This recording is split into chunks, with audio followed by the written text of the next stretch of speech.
Hey guys, my name is Emma and today I'm going to be talking to you about the books that I'm most looking forward to rereading next year.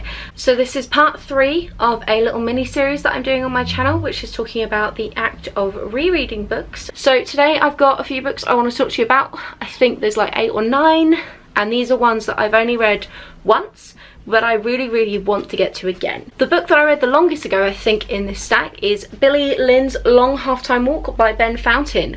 I read this about 2, maybe even 3 years ago now.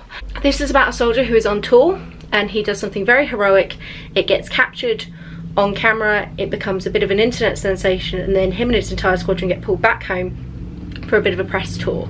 You don't get to know at the beginning exactly what he's done for him to deserve this, and the bulk of the book is set in a combination of flashbacks, and also he's at the Super Bowl with his entire squadron and they're going to become part of the Super Bowl halftime show with Destiny's Child. Yeah, it's a little bit old, this one. At first reading, I really didn't know what to make of this book. It's one of these ones that, whilst it's happening, you're not even too sure if you're actually enjoying it or not. It felt very strange. The narrative style, the voice of the boy, who is quite young, he's potentially late teens, early 20s. He's not the most mature in the world, but that narrative voice is really strong from the author, which was a little jarring in places. He wasn't necessarily the most likable character, and I got to the end and felt a little bit like, what was the point of all that? But then the more I thought about it, the more I couldn't work out if it was actually just one big brilliant commentary on war and the pointlessness of it and the randomness of acts, and just there were so many interweaving things that when I look back seem really clever and self-referential, and I don't know if this is a brilliant book or a terrible book. So I need to reread it to find out. I've been trying to leave it a while to get rid of a lot of those preconceived ideas so I can come at it with a bit of a fresh face again. It's also been made into a movie. It's got Kirsten Stewart in it, and I really want to watch the movie and then reread the book and see if that helps me make up my mind. So this is book number 1 that I really want to reread at some point fairly soon. Now, some books, when you're reading them, you just know this is a favourite. This is going to be on my favourites list for a long time. This is going to be reread many times in my life, and this is one that I'm actively having to avoid rereading because I don't want to ruin it by rereading it too close to when I originally read it. There's a couple on this list like this, and that is The Bear and the Nightingale by Catherine Arden.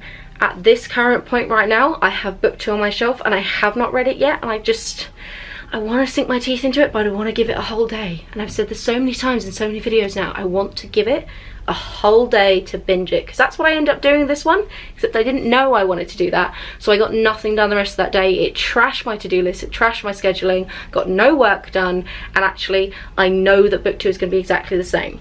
This is set in medieval Russia, and it is about Russian folklore. It's about the daughter of a nobleman who has the ability to see the Russian demons and creatures in their folklore. There's whole discussions between that and religion, there's magic, there's just, oh, so good. So many good things. I want to reread it so freaking badly, but I need to calm down, need to chill. Got book 2, get to keep back in this world soon. But this was brilliant. It was one of those books that you almost feel the setting around you, like it's set in Russia, so very cold. Russia in winter, very cold. And you almost felt cold reading it. Like, it's just one of those immersive, incredible books that you feel like you've dunked your whole body into, and it's wicked. And I really can't wait to get my teeth back into this one again. Then we have another book that I really can't make up my mind about, and this is why I want to reread it again, and that is The Power by Naomi Alderman. Now, this was nominated for the Bailey's Fiction Prize. It might have even won, you know. Yes, it says winner on the cover. Genius, Emma. This won! Let me redo all of that. This won the Bailey's Fiction Prize in 2017, and it was fairly huge on BookTube. It is linked to Margaret Atwood's Handmaid's Tale, and basically it is about a world where women suddenly develop the ability to shock people. They develop almost like an electric eel. It's a biological thing rather than being like a supernatural power or anything, and we develop this organ that means that we can shock people, specifically men, which means that the power dynamic of society shifts. And it's just a really sweeping look at what that would be like, because that is naturally feminist in nature, and it covers a few different female characters. Now, it got a few mixed reviews. Criticisms of this book basically said that it was too quick with its pacing and a bit unrealistic about how that would actually go down. I personally really liked the pacing. I think that it was acting a bit like a fishbowl kind of situation about really amping up the timelines on something that would probably naturally take longer to surface, and was going for a more extreme version of potentially what reality would be like to really highlight and make a commentary on that. Having said that, I blitzed this all in one day. It was really cool, very keen. We're noticing a theme. I blitz these things in one day when I want to end up rereading them. I know it's going to happen. But basically, I read this all in one day before knowing any of the hype about it, and then watched a load of reviews, talked to a load of people, talked to my friend who read it as well, and went from being like unbelievably psyched about it to kind of maybe you're making some valid points, maybe this isn't actually as good as my brain thinks it is. And I don't really know where I stand anymore about it, and I would really like to go back and reread it at a slower pace to fully be able to engage with everything and really think about how effective it is as a book. This is the most recent book that I've read that I also want to reread, and that is The Immortalist by Chloe Benjamin. I only read this back at the beginning of September, so about 6 weeks ago now, and it was just gorgeous, just beautiful and wonderful, and again one of those atmospheric books where you feel it in your bones. This tells the story of 4 siblings who find out from a gypsy woman the exact date that they are going to die, and then from that point on the book has kind of each like 4 sections where it's dedicated to each one of the siblings. I think each one of the siblings was really strong. I think it's a wonderful book, and I really want to jump back in to kind of catch some more of those nuances between the siblings, and mainly just to relive them. I think all 4 of them were brilliant, and I think second time round I'll already kind of know them, so I'll get to see a lot more of the quirks and the nuances, and I want to experience it again. There's nothing really flashy or technical to this one. I just want to experience it again. This is probably the book that I want to reread the most on this list. I knew within 10 pages of reading it that this was going to be a reread. Like, this was going to be a favourite. This was going to happen. People have been telling me to read it for years, and I had ignored them, and then I finally read it back in April and absolutely loved it, and that is The Night Circus, Erin Morgenstern. This is a popular book on BookTube for damn good reason. It tells the story of 2 magicians who come at magic from 2 very, very different styles. One's more physical and you learn on the job and kind of more instinctual. The other one is very much straight-laced and academic, and what they do is they have this very, very long-running competition where they take an apprentice each and then they pit them against each other, and they've been doing this for years, and this is just another one of their challenges. And the arena that they pick for this particular round is a circus, which holds a bit of a special place in my heart. For those of you who don't know, I do currently work in the circus industry. I teach circus skills. I have toured with the circus before. It's a world that I'm fairly heavily involved in. This book is just so stunning. It's pretty. I mean, the plot's lovely and it's all fine and all the characters, but it's just so pretty. And again, another one of these ones that is that immersive, really building a bubble around you kind of a read, and I can't wait to reread it again. At its heart, it's fundamentally a love story, but just so much of it is so cool, and I really think, again, second time around I'm going to get more out of it, and I really can't wait. And I can slow down and enjoy it. Do you ever do that where you're really enjoying a book, so you do that thing where you read it very quickly and you dedicate loads of time to it because you're enjoying it so much, but then you realise that, oh no, you're nearly at the end and you've been reading for hours and it's about to finish, and you don't know what to do because of course it's about to finish, and it shouldn't finish because you're enjoying it so much, but you can't turn back time and stop the fact that you've read it, so you start like turning the pages really slowly but still reading as quickly as you can, and it's all very stressful. Kind of had that with this, and I'd really like to be able to take my time now that I know the ending so I can just enjoy the ride.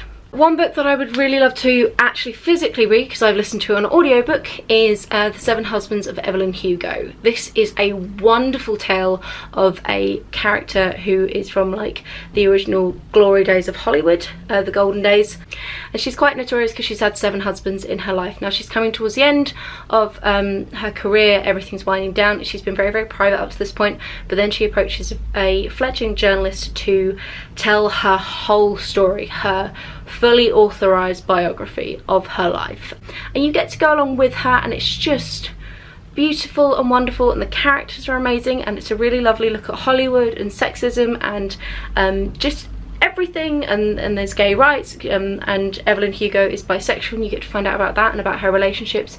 And it is at its heart a love story about the different kinds of love you can have for various different people, and the different ways that she loved some of her husbands, the ways that she loved the woman that she was with throughout her life, the ways that you can love family, and it's just gorgeous. And I really want to physically read it. The audiobook was wonderful, don't get me wrong, but I want to sit down with it and really read it. Another book that I really want to get to again is The Deadlands by Benjamin Percy. This is a dystopian fiction which looks at a world where most of the population was wiped out by a flu, but it's now a good 100+ years on, and things like our nuclear plants, which have all these fail-safes that are supposed to last for a certain number of years, well, those number of years are now up, and there really aren't enough people in the world to be able to support them and stop them from going horribly wrong. So there's been nuclear fallout, the world is almost reduced to a desert, everybody's got weird cancerous growths and some freaky powers in some of them, there's a shortage of water, and it's two different tales, one of a city that is kind of one of the few hubs of civilization left, but are under a major water shortage, and everything that goes on there, and that kind of boiling pot of people in one place that need something and can't get to it, and how they deal with that. And then also a collection of the people from the city who decide to go out and see what they can find, and it's their journey across the wastelands and all the things that they bump into along the way. It's so much fun, so many things happen within it, and I think I just want to get back into it. I've linked this one to Mad Max Fury Road in a video that I have, which is like this, try that TV and movie edition. I'll chuck it down below in the links, and if I forget to, it was done fairly recently, so it shouldn't be too far to scroll back. It really does remind me of that explosive, colourful kind of world of Mad Max, and it was just so much fun. And because it was fun, I just want to jump back in. I think it might be the most fun dystopian fiction I've ever read. Dystopian fiction tends to be not the most light-hearted thing in the world. Like, it's good, I love it, it's probably one of my favourite genres, but it normally has a few harrowing points, a lot of deep commentary about society. This one's just a barrel of laughs, like it's just lunacy, and it's wicked for it, so I definitely want to jump back in and give it another go. So there is the not so definitive list of books that I'm really hoping to reread, probably in 2019, I'm thinking. By no means the only books, as I've said before, but just a bunch of books that I think are worth revisiting. Do you ever get that? Do you ever read a book and come to the conclusion that you know that this is one that's going to be a reread? Like, you know that you're going to come back to this book again and again and again. Like, I'm going to predict that within 10-15 years I will reread The Night Circus at least 8 times in that time. I'm pretty sure. Like, this is my prediction. If YouTube is still a thing in a decade's time and we haven't been replaced by robots completely, I will come back and I will let you know how many times I reread The Night Circus, but I put it to being at least 8, because they're just books that speak to your soul, and you just have to go back to them, because whilst new books are wicked, and I love new books, because you might find another one of these, you also most of the time don't. And so finding a book that you can go back to and absolutely know that you're going to adore the whole experience is worth its weight in gold.